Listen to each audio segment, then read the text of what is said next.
My name is Denyse Carone. I'm Dayton born and have lived here all my life. I've completed 3 full marathons and I'm getting ready to complete my 10th half marathon. I'm 55. Dayton at the Air Force, Cincinnati, Florida at Disney World, San Antonio, Louisville, Nashville. We're getting ready to go to Traverse City, Michigan.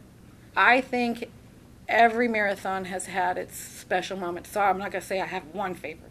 They're all my favorites. When we were in Disney World the first time when I did the full down there, John Bingham was a speaker, and he's known as the Penguin, and he's run I don't know how many marathons, and he's a writer in magazines.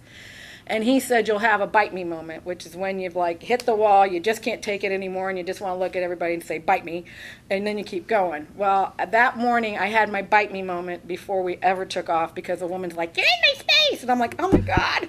And I just smiled at her instead of saying, bite me. So it was funny at the time, later actually, much.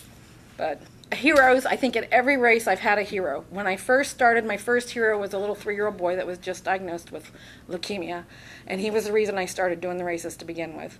And at every race I have had a hero, and the heroes motivate you when you know you can't go another step, you just do, because what you're going through is nothing compared to what they've had to go through. I know I'm a stronger person, because who would have thought a 48-year-old chubby woman could ever do a full marathon, let alone a 55-year-old woman, chubby still. That's the one disappointment about this whole thing.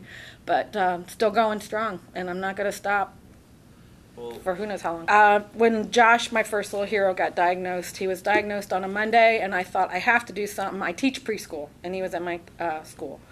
And Karen, our head coach, was doing a talk that night, and she was so inspiring that he was diagnosed, and I was signed up to do my first marathon that night.